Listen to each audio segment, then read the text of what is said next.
बिस्मिल्लाहिर्रहमानिर्रहीम। इब्तदा है रब्बे करीम के इसमें अजीम से और दुरूद सलाम शान कायनात जाने कायनात नबी मुकर्रम हज़रत मोहम्मद मुस्तफ़ा सल्लल्लाहु अलैहि वसल्लम पर। आमिर उस्मान आदिल अपने यूट्यूब चैनल और ऑफिशियल फेसबुक पेज पर आपको खुश आमदीद कहता है। ख़बर है जी, और ख़बर भी है गुजरात के हवाले से, चौधरी बरादरान के हवाले से। उनकी एडजस्टमेंट जो है आइंदा इलेक्शन के हवाले से, सीट एडजस्टमेंट पीटीआई के साथ, उस पर काफ़ी दिनों से ख़बरें भी चल रही थी, मुज़ाकरात भी जारी थे, बड़ी बड़ी बैठकें भी हुई और अब फाइनल जो है वो मरहला आन पहुंचा है। कौन कौन सी सीटें काफ लीग ने मांगी, पीटीआई ने उनकी डिमांड पर उनको कौन कौन सी सीटें देने का वादा कर लिया गुजरात और गुजरांवाला डिवीज़न में, इस पर आज की इस वीडियो में मैं आपको आगाह करता हूँ।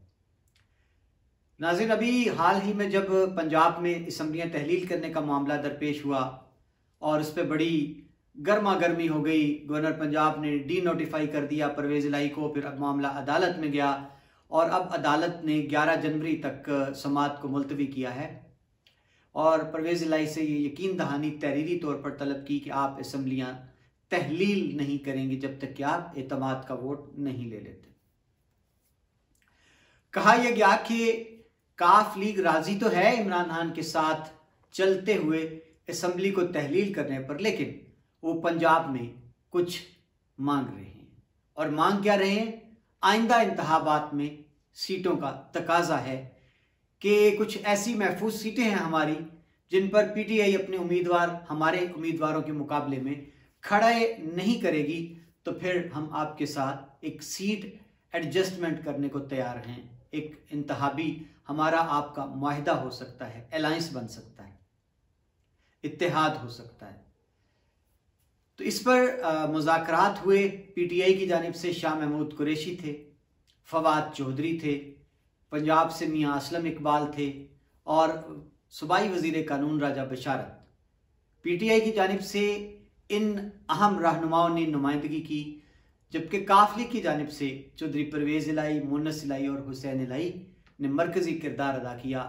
2 तरफ़ा बैठकें हुई, इमरान खान के साथ उनकी रिहाइशगाह ज़मान पार्क में भी मुलाकातें हुई और फिर पीटीआई का वफद चौधरी परवेज़ इलाही के पास भी चलकर आया। तो अब खबर यह है जी कुछ के काफ लीग ने कौमी असम्बली की 5 नशिस्तें और सूबाई असम्बली की 10 नशिस्तें हैं जिन पर ज़्यादा बात हुई है। और ये नशिस्तें गुजरात, जो हाल ही में डिवीज़न का दर्जा पा गया है, गुजरांवाला डिवीज़न, और यहीं पर इन दोनों आप कह लें, पहले गुजरात ज़िला था गुजरांवाला डिवीज़न का और अब गुजरात खुद डिवीज़न है। तो गुजरात डिवीज़न और गुजरांवाला डिवीज़न में मिलाकर कुल 5 नशिस्तें काफ लीग ने मांगी हैं पीटीआई से एमएनए की और 10 नशिस्तें हैं सूबाई असम्बली पंजाब की। अब देखा जाए तो इनमें से 5 नशिस्तों में से गुजरात में ही इनकी अपनी सीटें हैं। एक नशिस्त चौधरी मुन्नस इलाही की है जो गुजरात शहर का हल्का है, जिसमें कुंजा का देहाती इलाका शामिल है। चौधरी हुसैन इलाही का हल्का है जिसमें जलालपुर जट्टा, टांडा, कड़ियांवाला, दौलतनगर, ये सारा इलाका शामिल है। और अब अगर तीसरी नशिस्त की हम बात करें तो चौधरी मूसा इलाही की सीट हो सकती है, चौधरी आबिद रजा जहां से एमएनए हैं, और चौधरी इलियास जो कि यहाँ पर पीटीआई के अपनी पिछला जो इलेक्शन था 2018 का बड़े कम मार्जिन से हारे हुए।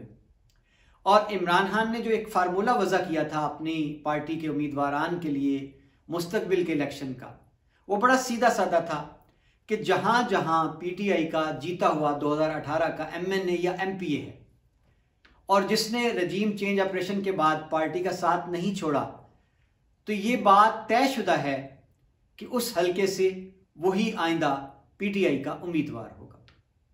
इस फार्मूला को देखें तो फिर तो चौधरी इलियास पर यह फार्मूला लागू नहीं होता क्योंकि वो सीट हारे हुए हैं, जीते हुए नहीं हैं। तो यहाँ इम्कान है कि काफ लीग अगर पुरजोर इसरार करके अपनी बात मनवा लेती है तो चौधरी मूसा इलाही का टिकट भी कंफर्म हो सकता है काफ लीग की जानिब से और पीटीआई इस फार्मूले के तहत अपना कोई उम्मीदवार चौधरी मूसा इलाही के सामने के मद्दे मुकाबल खड़ा नहीं करेगी। 3 सीटें तो फिर इस लिहाज से गुजरात से बनती हैं।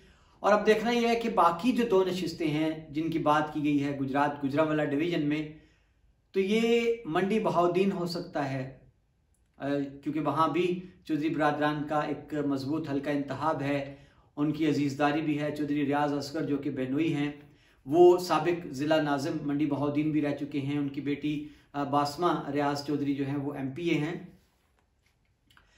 तो ये बात गुमान में आती है कि जो बाकी नशिस्तें हैं कौमी असम्बली की, सूबाई असम्बली की, अब उन पे बात करते हैं कि सूबाई असम्बली की अगर 10 नशिस्तें मांगी हैं काफ लीग ने PTI से, तो उसमें इस वक्त की बात हम करें तो उनके 3 MPs थे गुजरात से।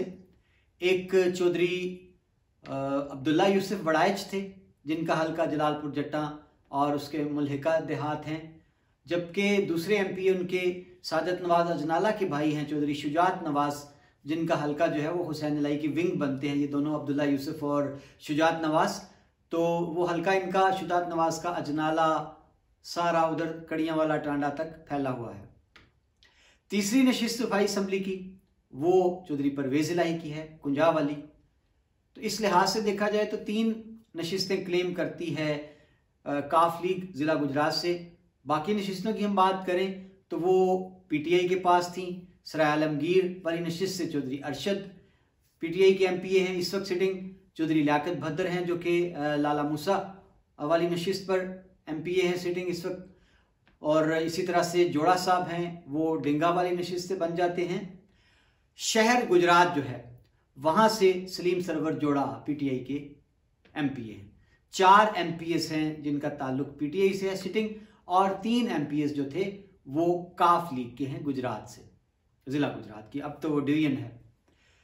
तो इस लिहाज से देखा जाए तो फिर अब बाकी नशिस्तें कहाँ से ले रही है काफ लीग PTI के उम्मीदवारों को अपने हक में दस्तबरदार करवाकर, ये बड़ा दिलचस्प है। इस पर अभी हल्के जो हैं वो ओपन नहीं किए गए। फिलहाल बात जो तय की गई है, फार्मूला जो है वो 5 और 10 का है, यानी 5 कौमी असम्बली की नशिस्तें काफ लीग ने मांग ली हैं, 10 नशिस्तों का मुतालबा है सूबाई असम्बली की।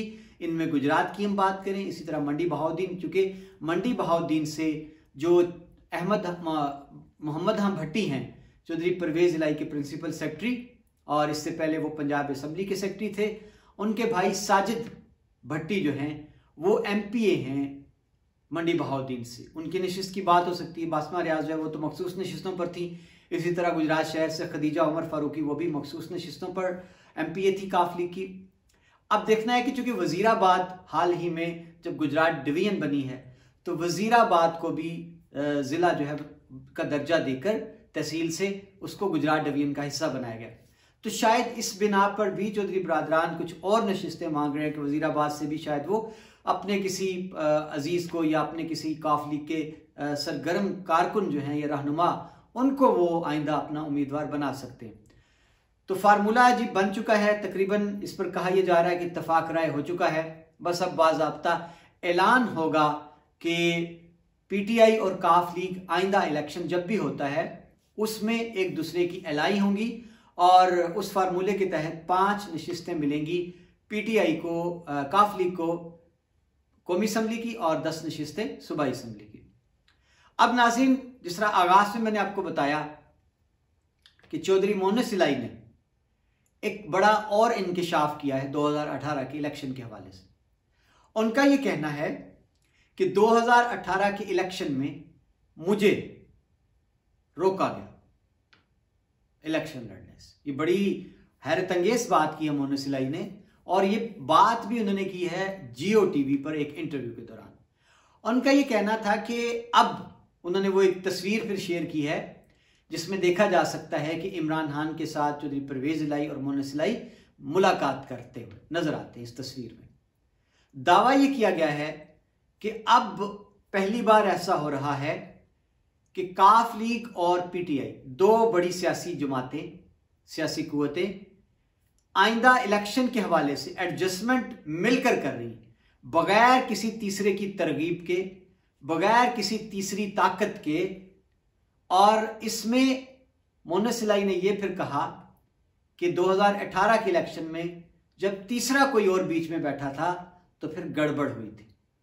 अब यहां उन्होंने जिक्र किया कि आपको याद होगा पंजाब में जब टिकटें पीटीआई की फाइनल की जा रही थी तो बड़ा अहम रोल था अलीम खान का और जहांगीर तरीन का।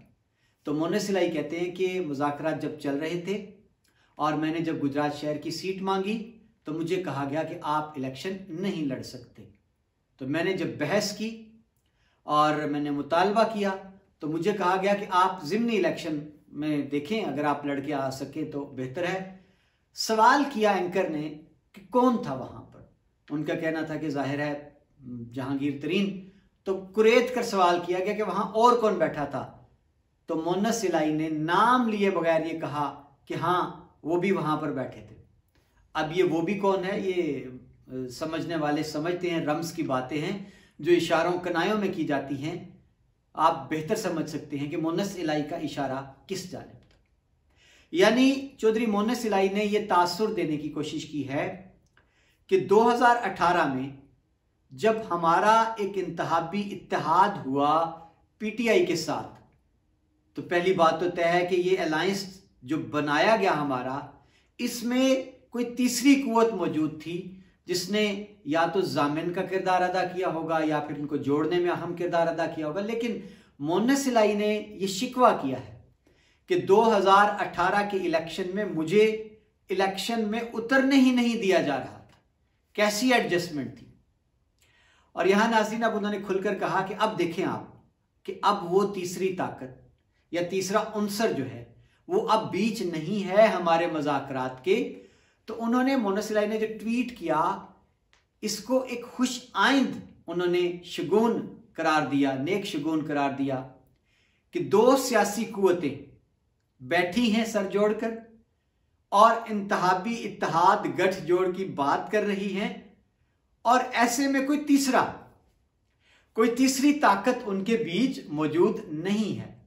तो ये एक बड़ी बात है कि क्या मोनस इलाही, चौधरी परवेज इलाही, काफ लीग जिस पर यह छाप है कि वो पक्की प्रो इस्टेब्लिशमेंट है, तो क्या मोनस इलाही अब ये बात खुलकर कहने जा रहे हैं कि अब हम उन बैसाखियों के सहारों से आज़ाद होकर अपना सियासी इत्तेहाद बनाने जा रहे हैं मुस्तकबिल में? तो नाज़रीन सूरत हाल तो वाकई बड़ी दिलचस्प है। कहा यह जा रहा था कि परवेज इलाही कभी असम्बली तहलील नहीं करेंगे, इमरान खान को छोड़ देंगे और जा मिलेंगे पीडीएम के साथ। लेकिन अब तक तो मोनस इलाही, परवेज इलाही भले कभी डामाडोल नजर आए, मोनस इलाही पहले दिन से एक ही बात कहते चले आए हैं कि हम हर सूरत में इमरान खान के साथ हैं। तो देखना यह है कि सूरत हाल आइंदा क्या रुख इख्तियार करती है। बहुत शुक्रिया। ये था मेरा सियासी तज्जिया जो सीट एडजस्टमेंट हुई है काफ लीग और पीटीआई की, उसके हवाले से। अपना ख्याल रखिएगा। मुझे दीजिए इजाजत, अगली वीडियो तक मिलते हैं फिर। अल्लाह हाफिज।